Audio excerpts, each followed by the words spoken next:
Willkommen zu Frequent Traveler TV. Heute wieder mit einer frisch gepressten Sendung hier aus der Lounge in Helsinki. Themen, die ich für euch habe: ein unappetitliches Thema, obwohl es da um eine Gabel, glaube ich, geht. Angriff mit einer Gabel auf einem Lufthansa-Flug von Chicago sollte es eigentlich, glaube ich, gehen, ne? Oder die LH431, sage ich euch gleich.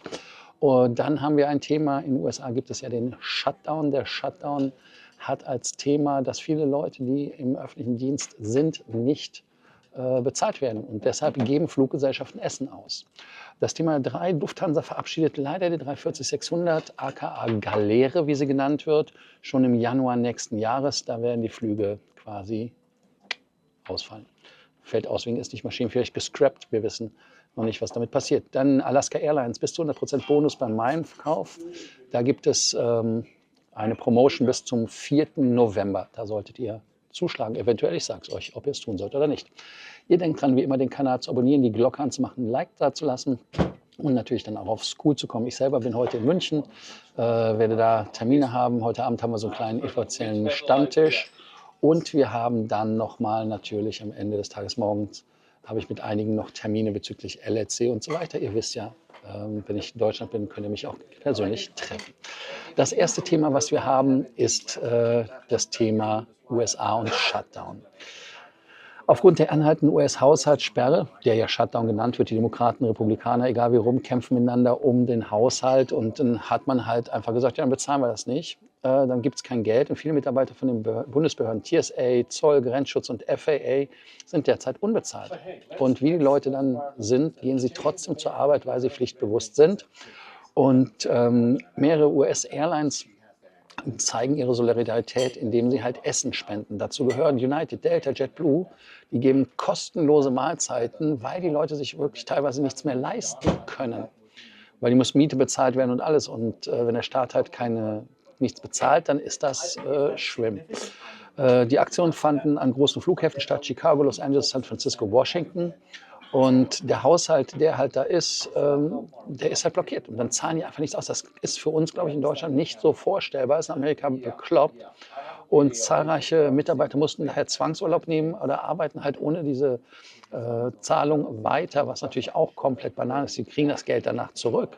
Aber im Moment haben sie kein Geld. Ich habe das gesehen bei Banken in den USA. Das war bei der US Bank, wo ich ein Konto habe. Da stand oben drauf: wenn du von diesem Ding betroffen bist, sprich uns an, wir helfen. Heißt also, die Banken geben dann auch Kredite zu Sonderkonditionen. Ja, wie findet ihr die Aktion der Fluggesellschaften, dass sie dort den Laden am Laufen halten? Weil natürlich, wenn die Passagiere nicht mehr durchkommen, legen uns mal, wenn die TSA zum Beispiel nicht mehr arbeitet, heißt, der Flughafen muss geschlossen werden, die Passagiere können nicht mehr fliegen, hat halt eine Auswirkung. Deshalb ist da natürlich die Verantwortung. Könnt ihr mal sagen, ob ihr das gut findet oder nicht, dass die Fluggesellschaften da Gas geben. Ja, dann gab es einen Flug mit LH431, der war von Chicago nach Frankfurt am 25. Oktober. Und da gab es einen gewalttätigen Angriff. Der Angriff war auch sehr weird, ehrlicherweise. Ein 28-jähriger indischer Passagier stach mit einer Metallgabel auf zwei 17-jährige Jugendliche ein, die neben ihm saßen. Ein Opfer wurde an der Schulter getroffen, ein anderer am Kopf. Und danach versucht der Mann, eine Flugbegleiterin zu schlagen und schlug eine Frau ins Gesicht. Das ist natürlich immer wieder unschön. Das geht gar nicht. Und dann geht es weiter, dass man dort den Passagier überwältigt hat und wieder dann umgedreht ist. Man ist in Boston dann gelandet.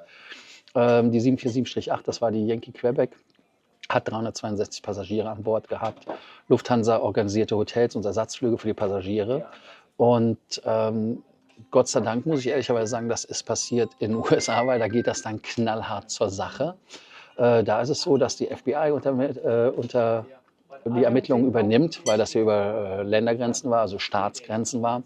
Dann weiter ist es so, dass dort dann natürlich die Staatsanwaltschaft Massachusetts, die State Police, Border Police, also das heißt CBP und ICE, also das heißt ICE, das ist die Behörde, die für Ausweisung zuständig ist, die auch die ganzen Leute dann einsammeln, die ohne Visa oder Visavergehen haben in den USA sind.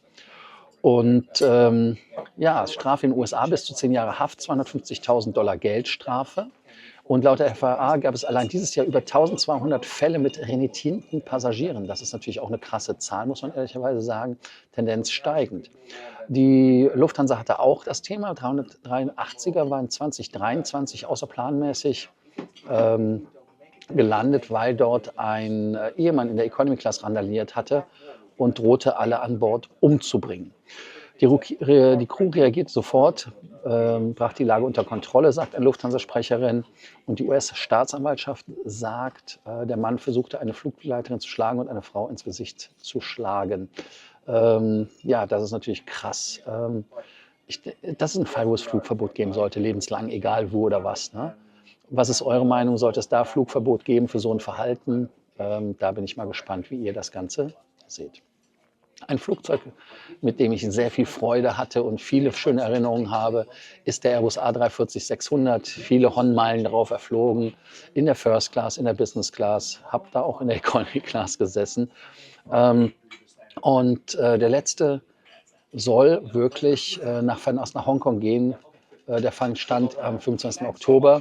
Und dann ist das Ende wirklich da für den Flieger. Der allerletzte Flug soll dann nach Boston gehen und dann wieder nach JFK in der Rotation. Heißt also, dass er dann durch den Boeing 787-9 Dreamliner ersetzt wird.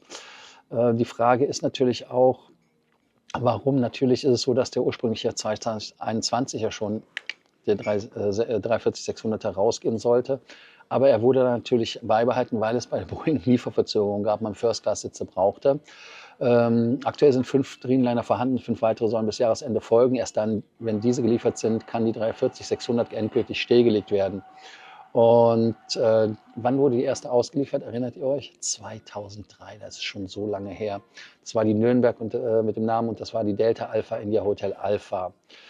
Ja, auch hier wieder gilt natürlich der Fall, genau wie beim 380er totgesagte, leben länger, aber da ist anscheinend das Leben jetzt wirklich vorbei.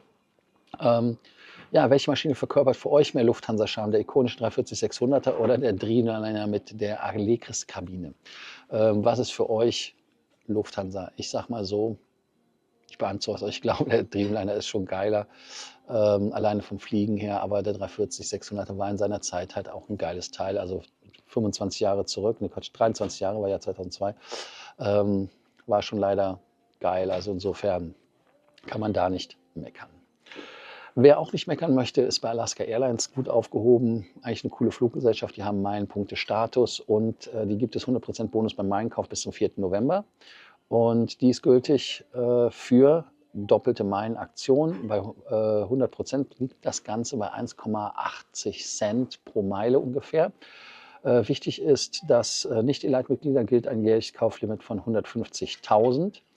Und klar, man muss natürlich sagen, beim Limit, also bei dem davor, bei dem Event, da war das ein bisschen billiger, da war es 1,789 oder so, wenn ich richtig rekapituliere. Und man kann aber dann auch auf One World Partner Airlines fliegen, oder mit der Swiss, Finnair und so weiter, wo ich gerade heute auch mitfliege. Weggefallen ist allerdings LATAM und Singapore Airlines, muss man auch dazu sagen. Heißt also, dass ihr damit natürlich mit den Meilen was machen könnt. Lohnt sich der Kauf für die Meilen mit dem 100% Bonus oder nicht? Seid ihr davon erfreut? Ja, ich danke euch, dass ihr heute wieder dabei wart bei der kürzeren Sendung, weil ich halt hier in der Lounge sitze, gleich Gas gebe nach München und denkt dran, den Kanal zu abonnieren und auch die Fragen des Tages zu beantworten. Einmal natürlich die Frage, sollte es für solche renitenten Passagiere ein globales Flugverbot geben? Und welche Maschine ist für euch mehr Lufthansa? Die A360, ja schon. Geiles Flugzeug, weiß nicht, A360 kommt bald vielleicht. Nein, also A340-600 oder der Dreamliner. Also bis dann, ciao, ciao und bis zur nächsten Sendung.